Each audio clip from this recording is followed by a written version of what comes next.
It's 3:41 of the afternoon today here in the Philippines. And welcome to Nephesh, Yadah TV. Today is the reading of my daily reading in the Bible. We read today Genesis chapter 7, where the great flood occurs.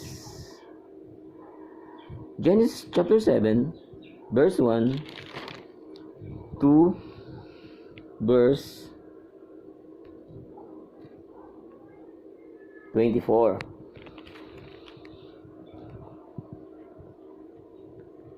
Genesis chapter 1.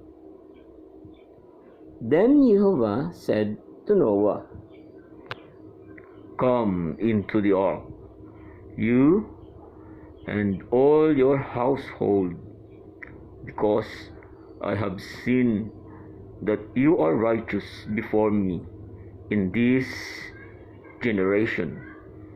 You shall take with you 7 each of every clean animal, a male and his female, 2 each of animals that are unclean, a male and his female, also 7 each of birds of the air, male and female, to keep the species alive on the face of all the earth.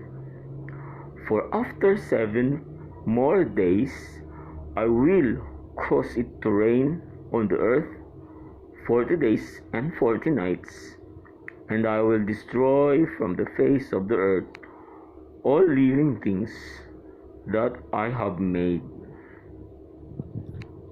And Noah did according to all Jehovah commanded him.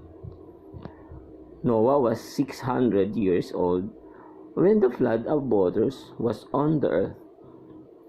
So Noah, with his sons, his wife, and his sons' wives, went into the ark because of the waters of the flood, of clean beasts, of beasts that are unclean, of birds, and of everything that creeps on the earth. 2 by 2 they went into the ark to Noah, male and female, as God had commanded Noah. And it came to pass, after 7 days, that the waters of the flood were on the earth.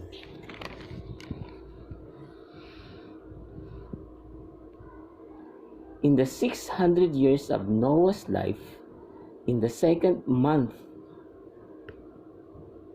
the 17th day of the month, on that day all the fountains of the great deep were broken up, and the windows of heaven were opened.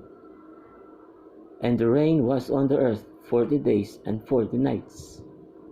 On the very same day, Noah and Noah's sons, Shem, Ham, and Japheth, and Noah's wife, and the 3 wives of his sons with them, entered the ark. They and every beast after its kind, all cattle after their kind, every creeping thing that creeps on the earth after its kind, and every bird after its kind, every bird of every sort. And they went into the ark to Noah 2 by 2, of all flesh, in which is the breath of life. So those that entered, male and female, of all flesh, went in as God had commanded him, and Jehovah shut him in. Now the flood was on the earth 40 days.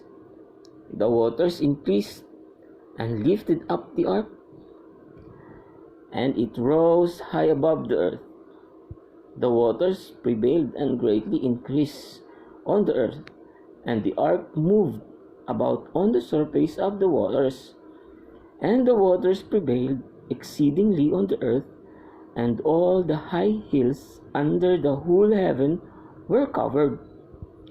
The waters prevailed 15 cubits upward, and the mountains were covered, and all flesh died that moved on the earth, birds and cattle and beasts and every creeping thing that creeps on the earth, and every man.